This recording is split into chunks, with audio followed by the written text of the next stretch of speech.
Hello and welcome everybody to this employment law update for November.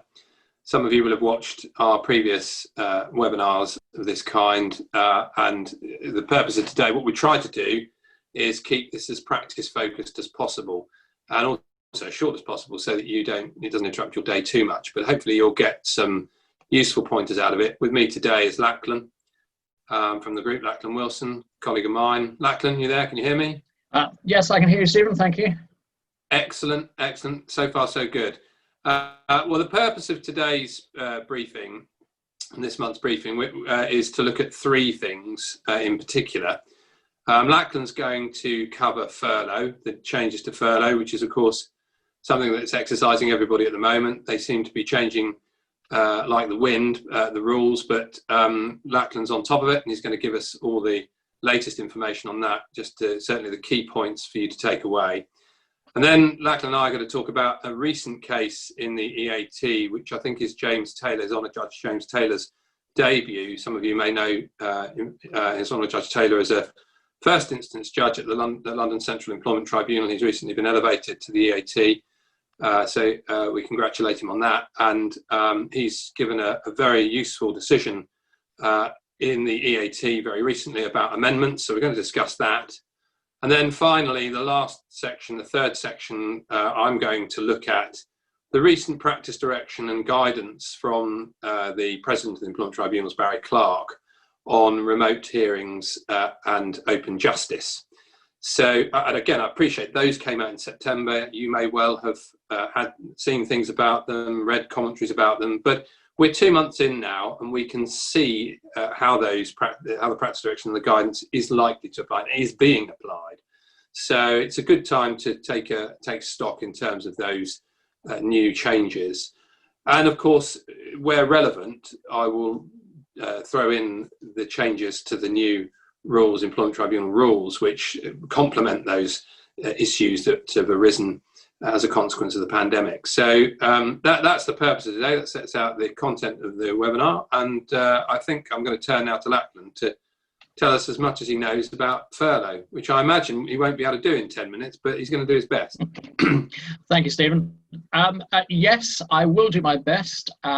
We were told right at the end of October that the government was going to scrap, or rather postpone, the job support scheme that we were all geared up to deal with for November onwards, and actually extend the furlough scheme.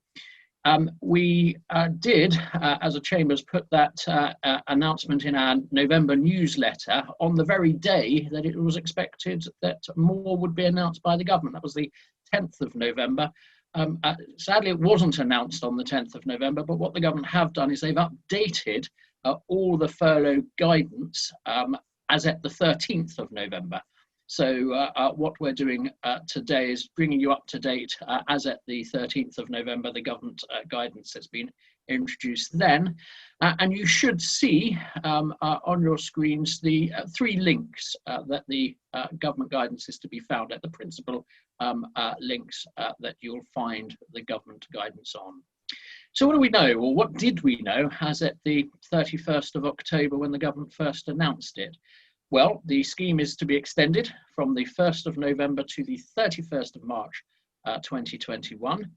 And employers and employees don't need to have used the scheme or benefited from the scheme beforehand to claim for that period. The government are going to pay 80% of employees' usual wages for the hours not worked, up to a cap of £2,500 a month. Anything that the employees work, it's expected that the employers will continue to pay them in the usual way at the usual rate. But it's a matter for employer and employee to agree how much or how little work they do. And of course, the government will pay currently up to 80% of the hours not worked. The scheme's going to be reviewed in January. And no doubt that is to try and get the employers to make more contributions from that date, in the same way as we saw the changes to the previous furlough scheme in September and October. Employers can claim for employees who are employed on the 30th of October 2020, as long as they've made a PAYE real-time information submission to HMRC for that employee any time between the 20th of March 2020 and the 30th of October 2020. Of course, they still have to be employees, notifying a payment of earnings for that employee. Employees can re-employ any leavers, provided they were on the payroll as at the 23rd of September. And it may very well be the case that some employees were made redundant in the latter part of September or even the first part of October, because it was anticipated that the furlough scheme would end on the 31st of October. So no doubt that provision has been made to enable those employees to actually reap the benefit of the continued furlough scheme, that job retention scheme. And the employer must confirm in writing to the employee that they've been furloughed and keep a written record of that for 5 years. So that's what we knew as at the 31st of October. What's new? What has the government done since then in the changes that it's brought about to the guidance that you'll see in those links on the 13th of November? One of the first critical changes is the government has now made its mind up as to whether or not employees could be eligible to claim for employees' notice periods if they're serving contractual or statutory notice periods, and whether they're eligible to claim under the furlough scheme to compensate for that. Well, as at the 13th of November, it's now been confirmed that claims may not be made for any day that an employee is serving notice between the 1st of December 2020 and the 31st of January 2021. The effect that has is if you as an employer, you may be an employer anticipating the need to give notice to employees, and you've anticipated budgeting to use the furlough scheme to pay for that notice. Well, you've only got now until the end of this month in order to reap any benefit under the furlough scheme. As from the 1st of December, you will not be allowed to claim for an employee's notice period if they're serving notice period in that period. In some sense, that makes the job retention scheme much more logical, more sensible. How can you be engaged in a job retention scheme if actually you have served that employee notice of termination? What else is new? This is an interesting one. Apparently it's billed as an anti-fraud measure. From December 2020, HMRC will publish the employer names for companies and limited liability partnerships who have made claims under the scheme for the month of December onwards. And they'll also publish the company registration number. And they will also, as from the 13th of November, not only include the employer name, but a reasonable indication of the amount claimed under the CJRS scheme. What will that do? It will probably enable employees to find out if their employer has claimed for them under the scheme or claimed for a number of employees under the scheme, and probably enable them to take action if they feel reality is not being reflected. Other than that, there may be what lies behind this measure, a little bit of a naming and shaming exercise, perhaps for those larger organisations who probably could take the brunt of the current circumstances without having to call upon the government initiative, and for whom members of the public might be surprised that they may have, shall we say, called upon the scheme to any great or large extent. Maybe that's also what lies behind that. But in any event, Lachlan, there's a... Lachlan, sorry to interrupt you. Can I just ask on that point? Stephen, yes. Other than the anti-fraud explanation, has there been any other explanation for that change? Because that's something that certainly didn't exist when furlough was first introduced, isn't it? So has the government said any more about that? No, all they've done is brought it up to date as at the 13th of November, making the condition that the employer accepts that HMRC will publish the information about the CJRS claims on the internet. So that's all they've done, making a condition for recovery under the scheme. I've not seen, let me put it that way, I've not seen any officially published whether members of the government have made announcements to the press. I'm not aware of, but no, certainly that's all that is said at this stage. And I know you make the point about bigger employers perhaps being shamed by claiming on the scheme, but of course the disadvantage for employees of bigger employers is that because presumably there'll only be a global figure that's published, so it won't be so easy to identify who within the company would have benefited or should have benefited from that furlough arrangement. Whereas a smaller employer, of course, it's probably going to be a lot easier for employees to be able to identify whether their employer has actually paid them what they should have been paid under the furlough scheme. There's been some filling of the books, but as far as the larger organisations concerned, what is it? Is it an anti-fraud measure, or is it more of a naming and shaming measure, or perhaps that's taking it a little too far? Is it a measure to try and get the larger employers to perhaps dig deeper into their pockets before calling upon the scheme? But no, I accept that point, Stephen. That's a good observation. That actually, well, logically, if we're right about that, Lachlan, then actually you probably are right about the naming and shaming, because it's not clear why it would be to anyone's benefit to publish that, say, Tesco's has taken advantage. I mean, there are, of course, other supermarkets available, but why Tesco's or another large organisation should be, what benefit there is to publishing online that Tesco's have benefited from furlough, say, or Sainsbury's or Morrison's or whatever. Whereas a small employer, it would be a lot easier for the employees to identify where that money's gone. So in terms of the bigger employer, it seems to me, the only reason for doing that is to identify publicly that these large organisations have taken advantage of the public purse. And in relation to the smaller employers, it will make it easier for those people within the company who are employed who say that they should have benefited from a furlough scheme to find out whether or not claims have been made and they haven't benefited from them. I mean, logically, following that through, I don't know what your thoughts are on that. Am I barking up the wrong tree? Or? No, I think that's right. I think that's right. You could have named other behemoths of companies for whom perhaps members of the public would balk at the concept of them relying on the furlough scheme.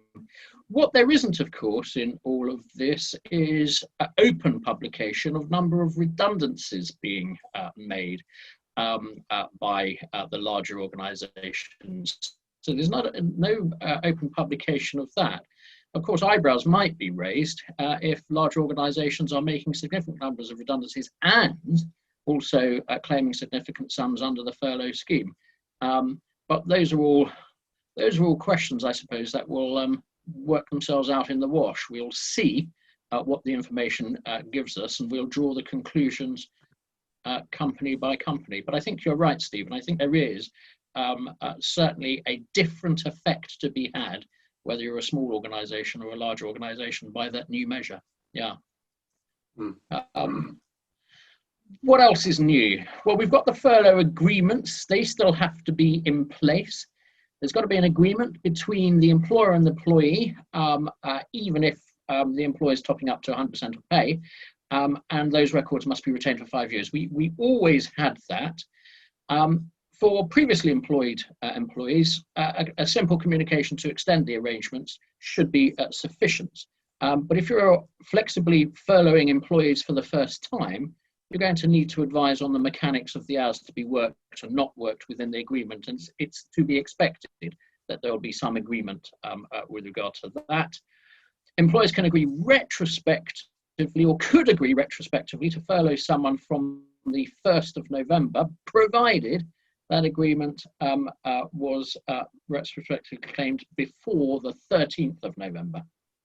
That date has now passed, and it's very clear from the 13th of November update to the guidance that from the 14th of November, as part of the record keeping requirements, employers will need to have records that show agreements were in place before the start of the relevant claim period. So no retrospective agreements subsequently. So what that does is highlight the importance of having the furlough agreement in place as between employer and employee from this point forward. Shielding employees. Now, it was the case that you could furlough those that were shielding. The guidance seems to have made it a little bit more strict. It clarifies now that you can only furlough those that are clinically extremely vulnerable, and not all those that are shielding. And that appears in the guidelines to be a narrower definition, clinically extremely vulnerable. Employees returning from maternity leave, they need to give the statutory 8 weeks notice to end the maternity leave in order to benefit from furlough pay. In most cases, furlough pay is going to be typically higher than statutory maternity pay, so there's going to be an incentive to do that. In the past, employers and employers have sometimes agreed a lesser notice period, but it seems quite clear now from the guidance that for the purposes of accessing the scheme, you can't agree a lesser notice. The employees returning from maternity leave must give the statutory 8 weeks notice to end the maternity leave in order to benefit from pay under the furlough scheme. There's no longer a maximum number of employees you can put on furlough at any one time. Under the previous furlough scheme, employers could claim for only the number of employees they claimed for on the previous scheme that ended in June, but that now has been done away with. And of course, that's consistent with the fact that you can put employees on the scheme who were never part of the scheme. Claim timescales. There are now monthly deadlines for claims. Claims for periods started on or after the 1st of November must be submitted within 14 calendar days after the month they relate to, or the next weekday if it falls on a weekend. So we've got monthly deadlines for claims, and claims for periods up to the 31st of October will not be accepted after the 30th of November. The job retention bonus is no longer going to be payable in February 2021, so that expires in January. There may be an alternative retention incentive to be put in place, but that's going to follow guidance issued almost certainly in January. And as I said previously, the launch of the job support scheme has now been postponed. We're firmly within furlough territory as now amended with the new guidance. And that's it. That's what we have on furlough up till now. Watch this space, it's bound to change. Excellent. Well, thank you, Lachlan. Brilliant summary there. I think even I was able to follow that. Right, so we're going to turn now to the next part of the webinar, which is this recent case of His Honour Judge Taylor, and it's the EAT decision in Vaughan and Modality Partnership. The reference will come up on the screen. I'm not going to bother reading it out, but there isn't an ICR or an IRLR reference yet. It hasn't been reported in the formal case reports, but it's a really useful decision. It was the hearing took place on the 6th of this month, and it was handed down on the 9th of this month. So it's a very recent decision. It's almost hot off the press, really. Now, Lachlan, you've read this too, haven't you? And we were talking about it. I have indeed, yes. I think one of the useful things to do, first of all, is just I'll give a quick outline of the background of the case at the ET, the First Instance Tribunal in Croydon. The claimant, as I understand it, I don't know masses about the case because it doesn't, the judgment doesn't need to go into that, but evidently it was a whistleblowing case that the claimant was seeking to bring. One of the things that she was arguing was detriments as a consequence of whistleblowing. And they turned up for the hearing at Croydon before Employment Judge Ferguson, and unfortunately for the parties, the tribunal was not made up of members, and so there was only a judge sitting, and consequently, because there were no members, the case had to be postponed and relisted. And at that hearing, as well as postponing the hearing because for lack of members, the claimant's representative made an application to amend the claim. And that amendment was to include some further protected disclosures, as I understand it. No additional detriments, but to say that actually if there were detriments, then those detriments were as a consequence of protected disclosures that hadn't been pleaded. Now, the point here about this is that, remember, the parties had turned up ready for the case to be heard that morning and get started. So it was right at the outset of a hearing. Obviously, all the directions have been complied with, bundles agreed, witness statements exchanged. And given that this was an adjournment or a postponement, that, of course, then had to be weighed into the balance, because the question was then, well, obviously the trial wasn't going to go ahead. So even though there'd been all this preparation, there was time, if you like, to deal with the application. Whereas if it had gone ahead on that morning, chances are we all know what the answer to the request for an application to amend at that point would have been. But it gave, if you like, the claimant a second chance. So that's the outline of it. Now, Lachlan, I mean, you can jump in when you want, but what His Honour Judge Taylor said in this decision was that there's lots of cases in tribunals that we recite day in, day out. There's so familiar. I mean, Polky is one. I bet there are very few people who could actually recite the entire title of Polky, let alone the citation. But we all talk about Polky. And of course, Selkent is another when it comes to amendments. There are various cases that we frequently refer to in employment tribunals. And His Honour Judge Taylor made the point that it's worth going back, and because these cases are so familiar to us, we don't read them. I mean, I don't know whether, I imagine that 90% of employment practitioners have never read Polky.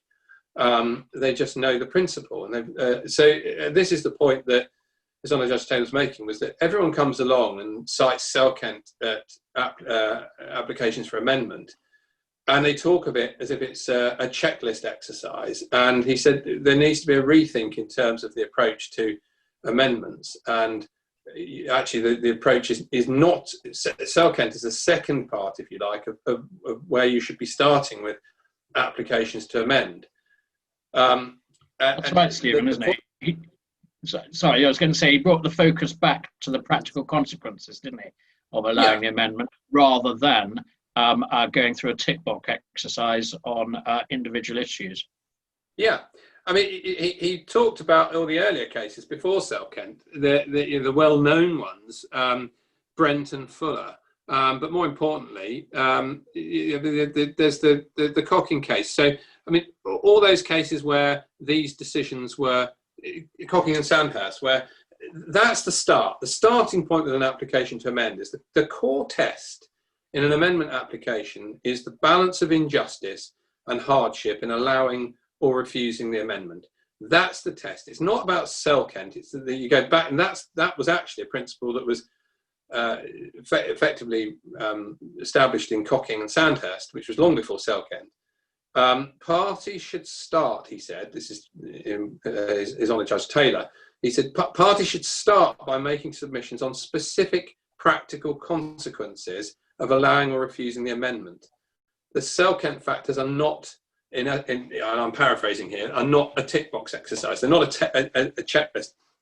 So whenever a practitioner is faced with the need to, or the considerations to whether to amend a claim and the need to make such an application, the starting point is not Selkent. It's the starting point is to ask the question, what's the injustice and hardship that will be caused if the amendment application is allowed? And likewise, what's the hardship and injustice that will be caused if the amendment is refused? That's your starting point. And of course, we know what the Selkent factors are, the nature of the amendment, the applicability of time limits, and the timing and manner of the application. Those are things that are thrown into the mix, but they are not the basis of deciding or an application to amend, whether to allow or refuse it. It comes back to that core point, the first test.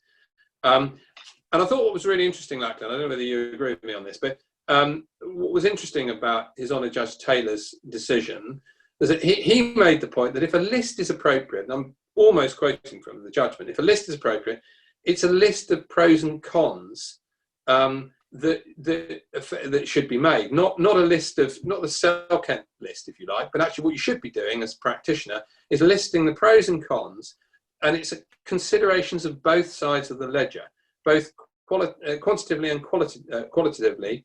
Those are the matters that you should be engaging in, and a judge should be engaging in when giving his or her decision. And you consider the relative and cumulative significance in the overall balance of justice. So that's, if there's any list to be made, what practitioners should be doing is listing the pros and cons of granting the amendment and refusing the amendment, and then throwing into the mix the relative and cumulative significance overall in terms of the balance of justice, to come to the answer that you want the judge to reach.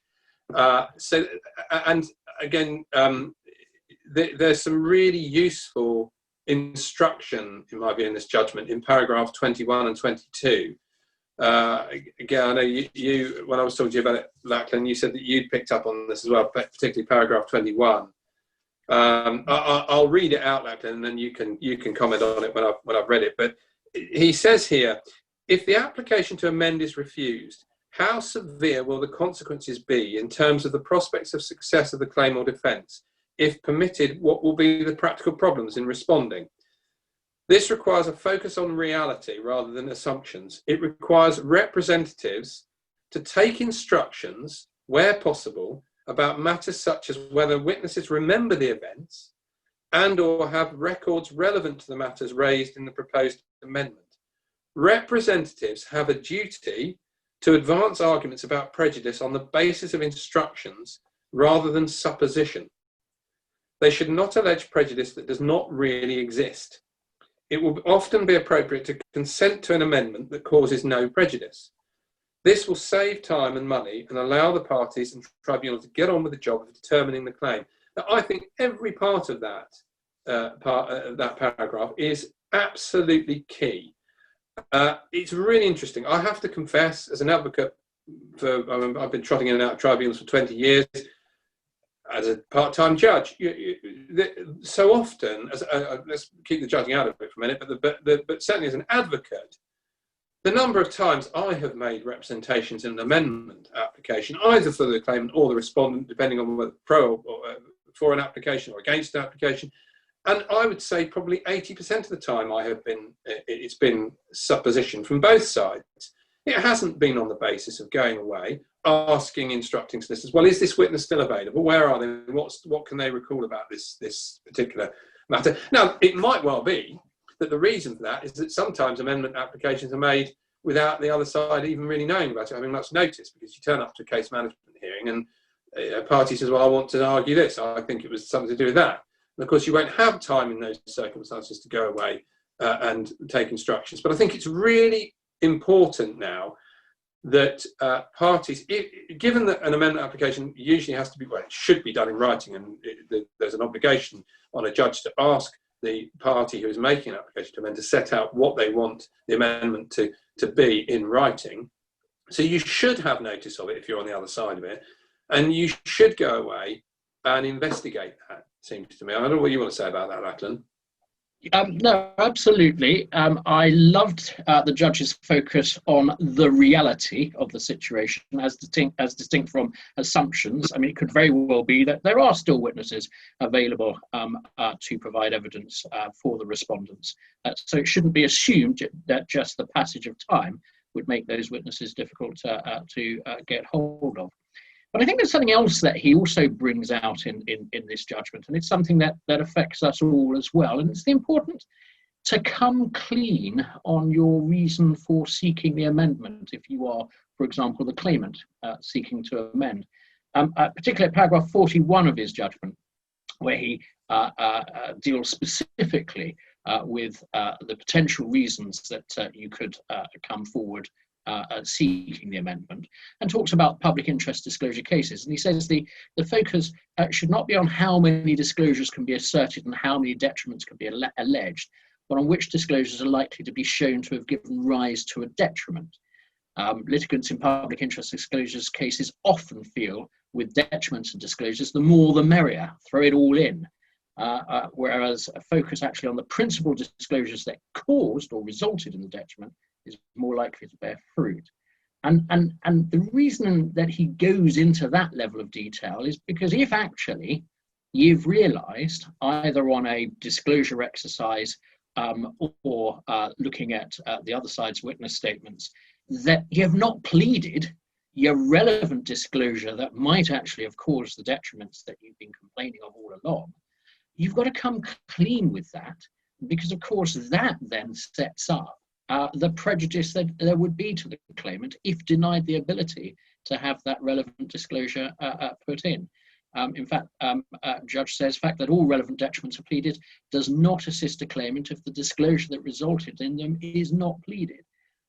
That requires a certain amount of broad shoulders and the ability to say, look, the reason why this amendment is being made at this stage is because we see from subsequent disclosure or from the witness statements that actually these detriments that we've been suffered don't point to those other disclosures that we had previously put in, but actually centre on this one.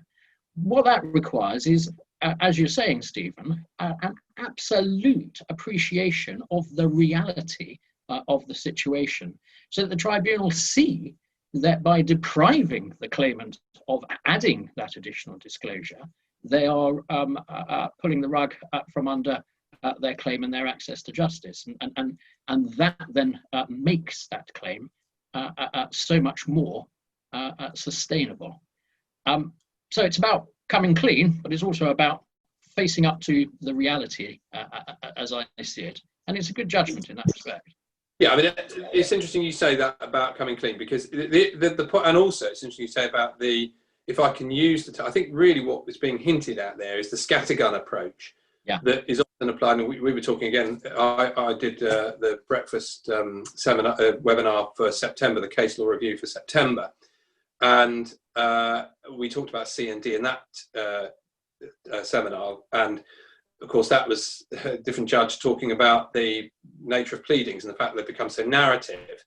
Everything interlinks here.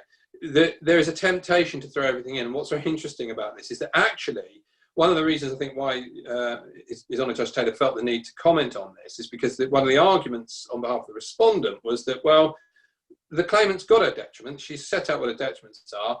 It's not really essential for her to add more protected disclosures. And of course, His Honour Judge Taylor quite rightly, in my view, I can see exactly why he would have felt this way. So, well, I'm not really persuaded by that argument, because the detriments are one thing. You've still got, in a detriment claim, you've got to show that these things were as a consequence of the disclosures you rely on.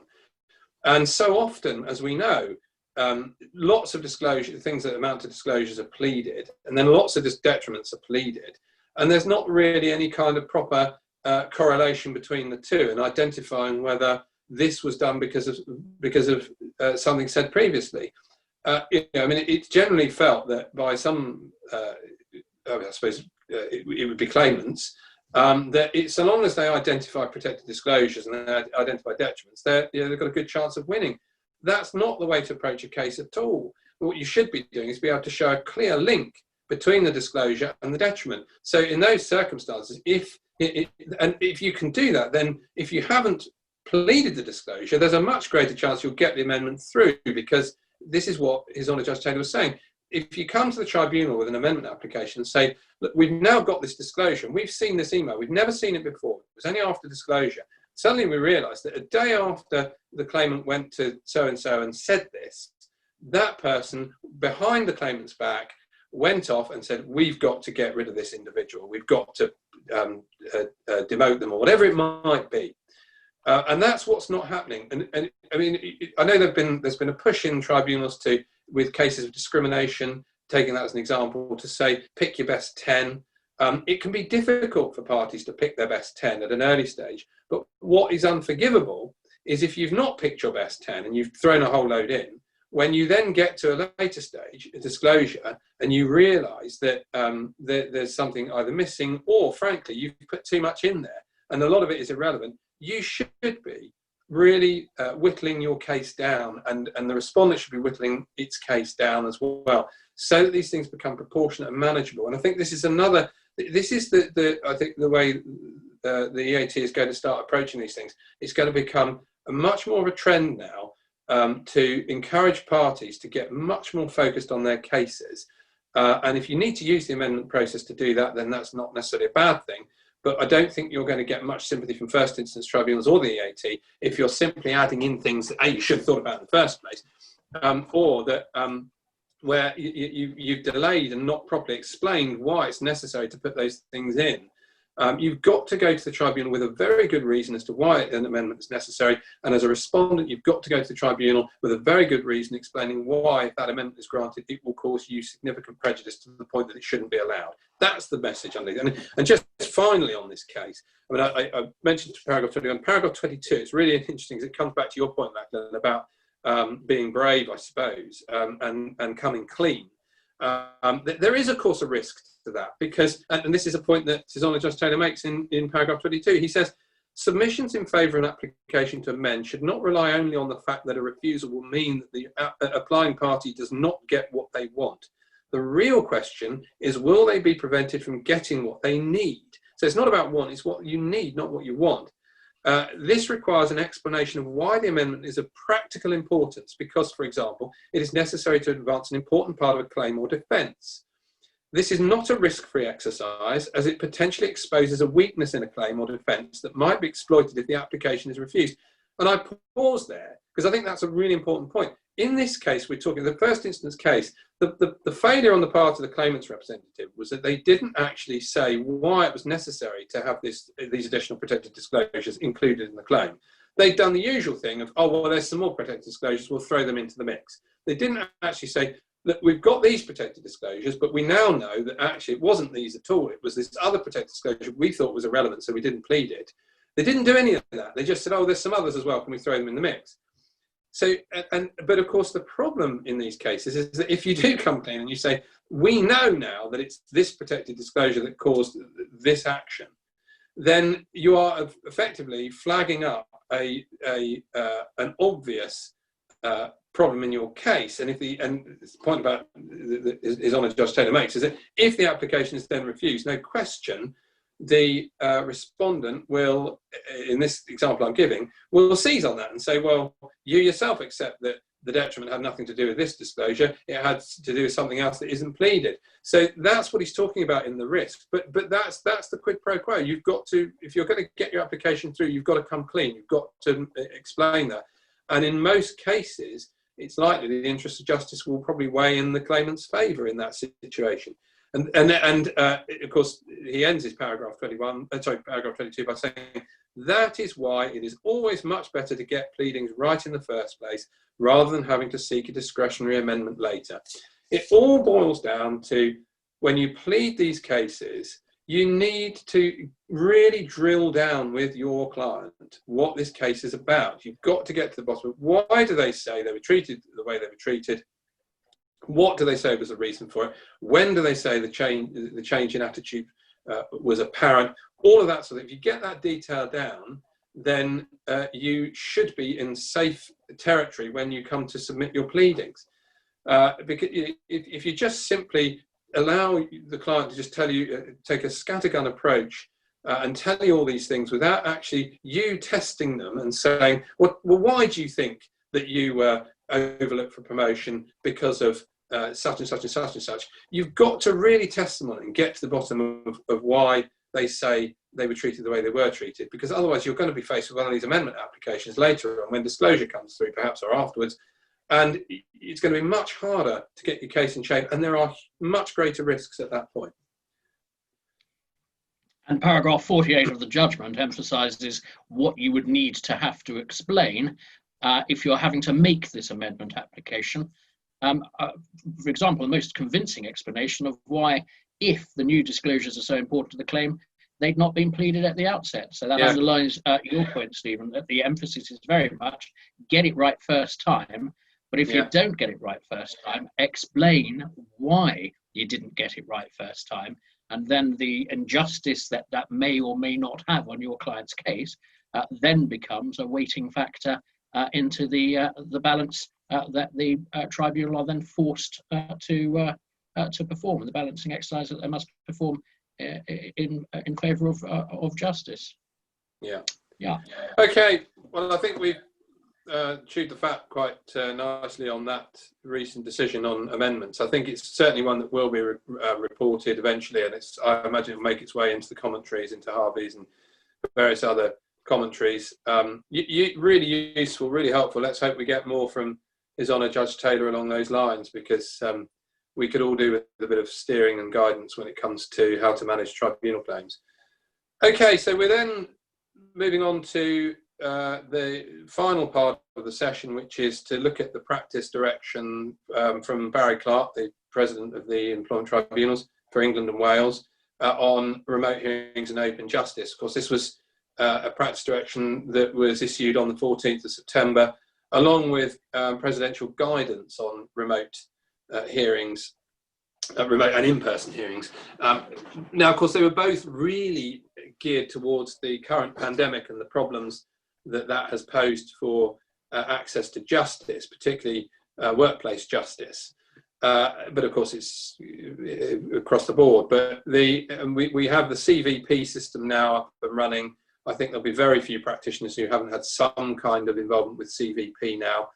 And in many ways, you can look at this in all forms and directions. And I'm going to express various views, whether they're actually my own or not. I'm going to leave you to guess, because I'm not taking one side or the other in relation to any of this. But I think it's worth just throwing into the mix all sorts of views and comments. There are people who feel that this has been a long time coming, and doing hearings by a digital format is something that we should have been doing years ago. There are those who feel that there was a real loss to justice by dealing with things over a screen. I think that again, without it seems to me that there are lots of competing arguments. That there are again, a bit like your amendment application. There are pros and cons to both. At the start, I have to say, I was concerned about the extent to which digital hearings were going to cause a certain loss to justice. But then at the same time, when you think about the overriding objective and the importance of dealing with things fairly, getting things dealt with quickly, avoiding delay, and also cost and expense, it does seem rather a shame that, certainly many case management hearings now are being done, almost all of them are being done by telephone or by CVP, and it's difficult to see why it is really necessary to be dragging everyone into the tribunal to be dealing with those practical matters. If they can be, particularly where lists of issues have been agreed, that's always a huge help to judges. And where there isn't, it's really just a case of getting cases listed and some directions in place and maybe tying up some loose ends. Those are the cases where really I don't think anyone argues very strongly that it was necessary to have those in person. But one of the things I wanted to talk about was that practitioners are probably aware of this now anyway, but since the pandemic, the court estate, the tribunal estate, has been reduced by, if not a third, a half. And I mean, Watford, I think I can say this safely, which is where I sit. I think it's important to remember, and I can say this with some authority, that there are 11 tribunal rooms in Watford. And during the COVID pandemic, it's only been possible to use, I think I'm right on this, 4 of them. It might be 5, but I think it's 4 of them because of the need for reduced footfall, the need for space, and to make sure these places are COVID compliant. So even if budgets are not an issue, judge availability is not an issue, you've still got the problem of the estate being reduced to try and get these cases heard. And I think it's worth remembering that when practitioners are jumping up and down saying it's just, this is ridiculous, we can't get our cases heard. The fact is, people can't perform miracles. And that's the problem we've got. So in many respects, CVP is going some way towards performing a miracle, because what that does is expand the estate hugely, so that if there are judges available and judges that feel comfortable in dealing with cases in a way that, obviously by way of a remote hearing, then it enables cases to be heard much more quickly, and avoid delay and avoid the backlog growing. So from that point of view, I think practitioners are going to have to come round. If you're one of these individuals who feels that things are lost in remote hearings, you've got to weigh up the balance between something being lost and actually not having the case heard at all for maybe a year, possibly longer. And I can say very quickly about the practice direction that was produced. Practice direction, of course, they do have force. It was explained to me that it's a bit like the highway code. The practice direction is like the highway code. These explain the way things should be done, and it's an expectation that they must be followed. If you breach them, then you are breaching the rules, and you're not following the spirit of how things should be done. The guidance, on the other hand, is just that. It is guidance. It's there to just give judges and parties a steer in how it might be best to deal with things.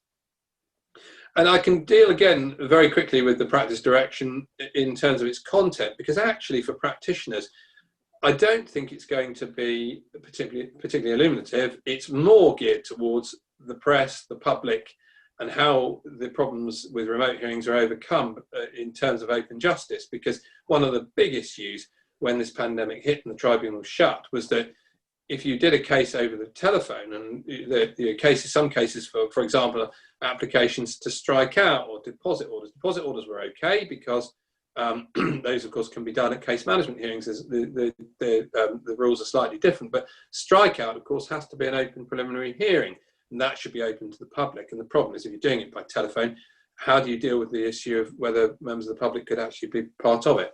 So it deals with that. The only bits of the practice direction I really want to touch on are there's just one aspect of it that I think practitioners should be mindful of, because it's something that could come up in a hearing. Is if you do get a case that generates some interest from the public or the press, then of course there's this whole issue of how the press or the public get hold of a copy of I'm using the wrong language here, you'll find out why that's wrong of me to say, but get to inspect, I should say, a copy of the witness statement.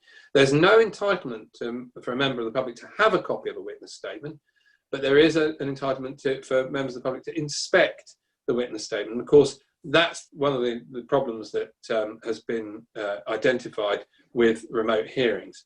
And the suggestion in the practice direction is that it could be perhaps left on the screen when members of the public join a CVP hearing to read over an adjournment. But if you've got a 20-page or even 25-page statement, it's going to be rather difficult for members of the public to read that in a 5-minute adjournment, or even, frankly, over a lunch break of an hour. It might take them too long. And of course, the other thing is, who's going to turn the pages of the statement? So, and the other practical problems are that copies mustn't be taken, so it have to be made absolutely clear that anyone that's given access to these documents realises that they're not allowed to take copies, and just as you're not allowed to record a hearing of any kind.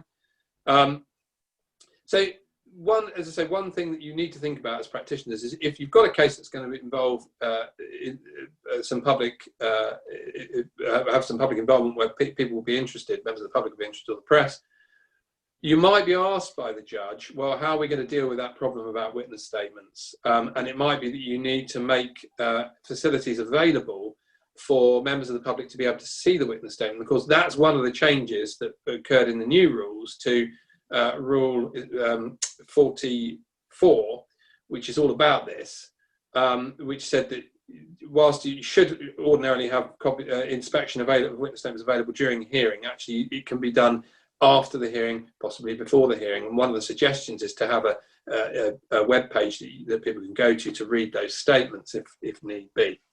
So that's all I really want to mention about the practice direction. The guidance, however, I think is much more pertinent for practitioners, and it's something that I would recommend practitioners do certainly have a quick perusal of, because it will give people a better idea of how the sorts of questions are going to be asked by judges when these cases are being listed, and the attitude and approach of judges, because of course judges will have this guidance in the back of their minds when they're deciding these matters. I would recommend that people certainly read paragraphs 16 and 17 of the guidance.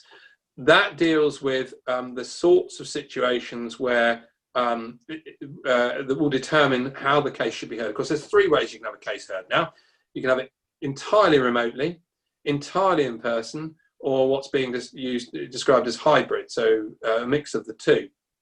And the format of the hearing is very much a judicial decision. It's got to be, it's down to a judge, not down to the parties. The judge will decide what's best. And as I say, there is a list of relevant factors to be taken into account in paragraphs 16 and 17. I'm not going to read them because it's worth, people need to go and have a look at them themselves.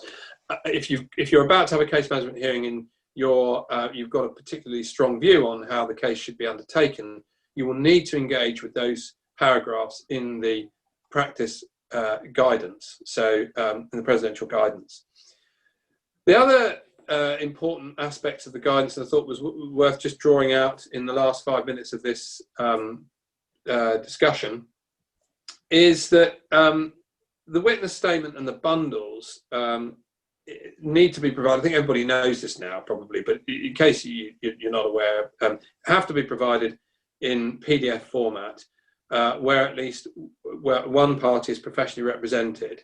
So if one party is represented, then I'm afraid the burden is likely to land on their lap, because the obligation is to get an electronic copy of the witness statement and bundle to the tribunal. Numbered pages should correspond with the PDF automated numbering system. So, and that's quite important, because if you have an index on a PDF bundle, so most trial bundles will have an index, of course they will, that's what's expected. And of course, rarely is the index paginated. So if you're putting that on a PDF, if the index is 5 pages of its own and it's not paginated, then immediately your page numbering on the automated PDF file is going to be 5 pages out from the page numbering on the bundle, because page number 1 on the hard copy of the bundle will start on page number 5 or 6 of the PDF format to cover the 4 or 5 pages that the index is. So page number from the very start, i.e. from the first page of the index, and that way you'll make sure that your paginated bundle, your hard copy bundle will mirror the numbering on the PDF system, and that's really important. That will really irritate judges if the numbering isn't in sync. There needs to be another caveat to that, Stephen, doesn't there? Because in the old days, when we had paginated bundles in a hard copy form, and then we had subsequent inserts, we did page 97A, page 97B, page 97C, D, E, F, G. Of course, that will throw the automated PDF pagination completely out. So that's to be avoided too, as well. Yeah, and in fact, something I've flagged up to make a note of. But I mean, you mentioned it now. I think it's worth just talking about that now, because it's something I was going to mention. If you do need to add additional pages, of course, this is one of the reasons why tribunals want these things in a week in advance, and it's quite useful because then it will hopefully flag up where there are documents missing early on. If you need to add additional pages, you will need to consult with the employment tribunal as to how best to do that. My suggestion, because again, equally, you've got to temper that with the fact that tribunals are so under pressure, the administrative resources are so limited, that there isn't the time to deal with every last email that comes in on practical problems like this. So my suggestion is that you put together if you've got additional documents that aren't part of the original PDF bundle, I would put together a separate bundle with those additional documents. I would paginate them with the numbering that you would expect, and so the 95A, the 95B type numbering that you were just talking about, Lachlan.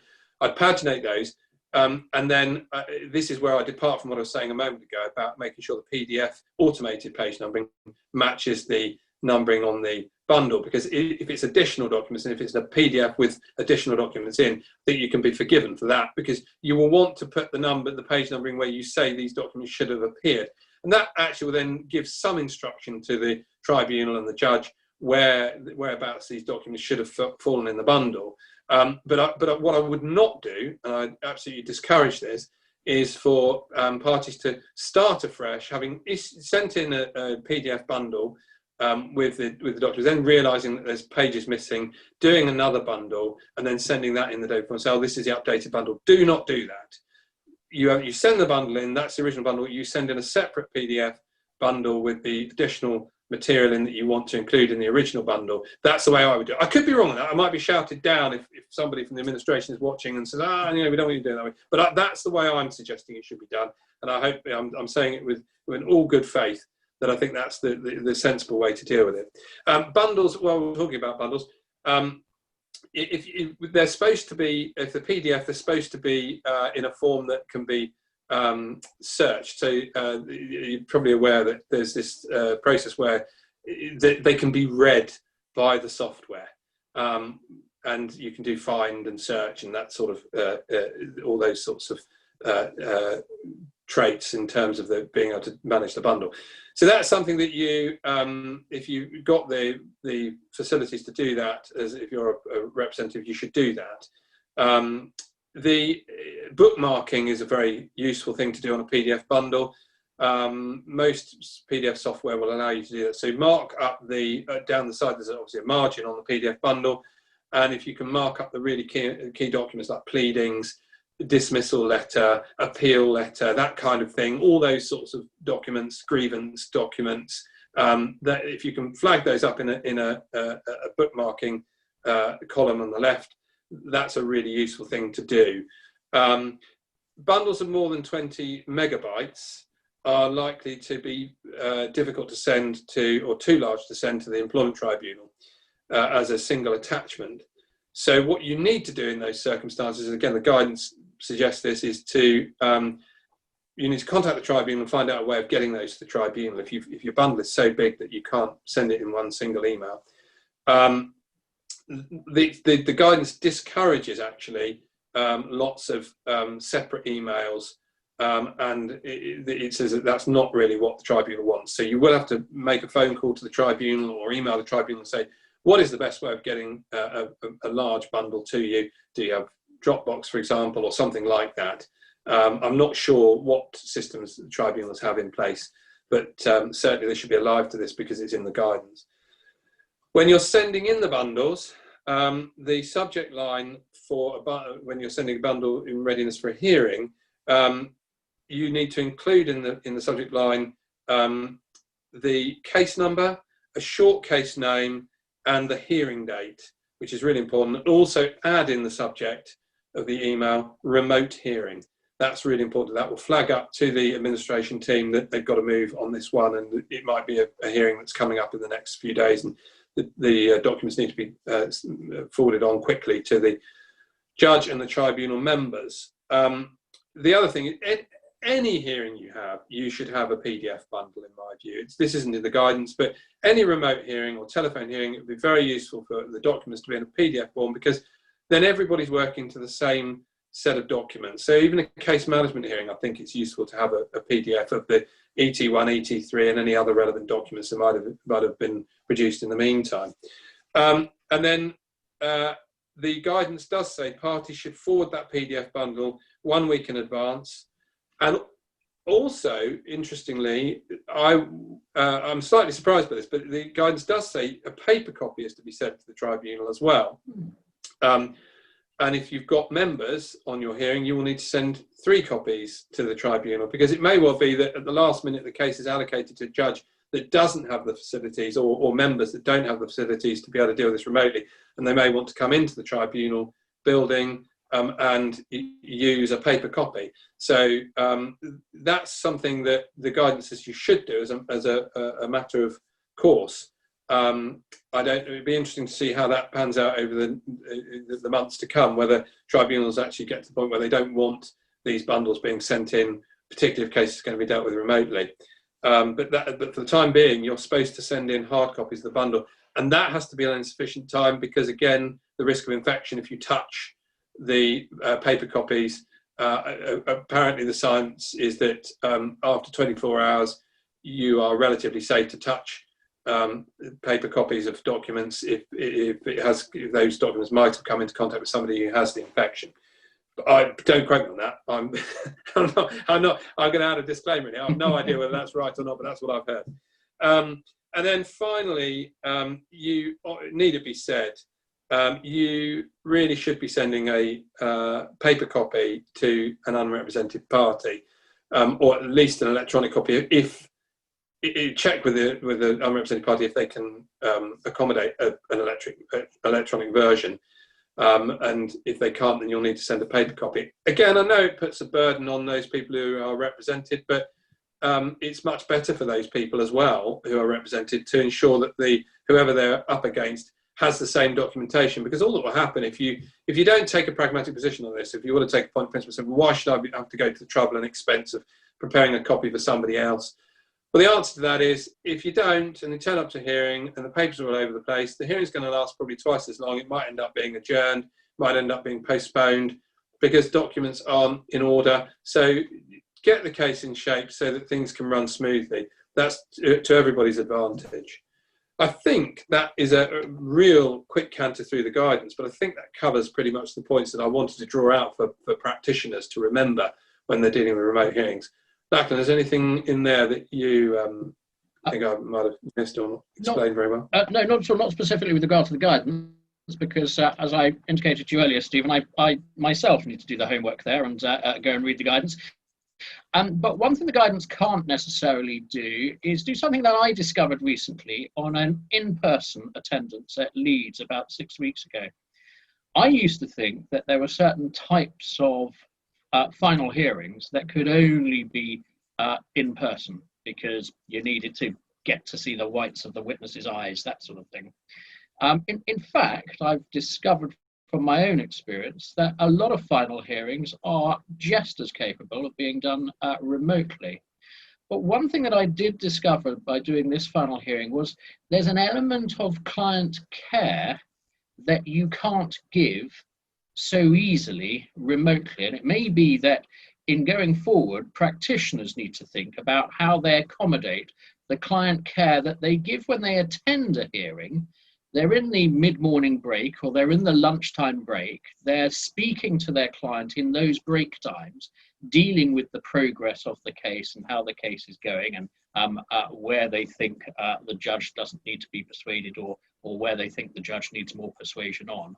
That sort of client care you can't get from the remote hearing. And it may be that, and that's not something I'd expect incidentally any presidential guidance on, because of course it's very much outside the hearing. It may be that we as practitioners need to put our heads together and think how we can cater for that even remotely, whether we set up individual WhatsApp groups with our client, but I don't think that covers it either, or whether we have different chat rooms for those breakout periods. Maybe that's the way to do it. But certainly I did find that level of client care you can't easily cover in a remote hearing. Yeah, I think that's really valid. I'm conscious of time, so I don't want to drag this on too much longer. But it is, like you say, it's not part of the guidance, but it's a really. I mean, there are lots. I think there's lots of webinars and things now for the coming out. This is the latest thing that webinar. The subject is how to manage remote hearings and things, pitfalls and tips and all that. So one of the key things I would say, I mean, I've done numerous remote hearings now. On that point, Lachlan, there's a couple of things. First of all, you've got to think about how you're going to get instructions from your client and how you're going to be able to communicate with your client, because you're not going to have them behind you passing you yellow notes. That's the one thing. Actually, some might say that's a blessing because it means that you're not being distracted. But the really key thing, I think the most important thing is not so much the being passed notes type situation, but actually, like you say, the conversations beforehand, the conversations after, just putting clients at ease, explaining why things were done the way they were. Every remote hearing I've done, as soon as I've got off the hearing, I've phoned round. So I think as solicitors, you need to make sure that you've got contact details for witnesses, for relevant people within your client organisation who are going to have an interest in the hearing and who want to know what's going on. Have that and share that with your representative. If you're instructing counsel, share that with counsel, because any barrister who's got any interest in client care will want to have that kind of conversation. And I've done, again, shouldn't be product, this is product placement, of course, but I've done conference calls on my iPhone. It's so easy. You can call in 5-6 different people, and immediately after a hearing I've done, I've had the 4 people who were witnesses in my case all on the phone. and we've had a chat about, you know, the sorts of things you would, exactly the kind of conversation you'd have had if you got back into the waiting room. So, you know, it just gives people a chance to air their thoughts and to ask questions. So, well, you know, why did the judge ask that? What do you think was what do you think the lay member was getting at when they said that, and all that kind of thing? So it's absolutely right. You know, you're spot on. But this is the new world. I mean, and I think it's exciting. I actually think that when the pandemic is over, I will be very surprised if we revert back to where we were before. There are so many benefits to remote hearings, and I think it does have to be embraced.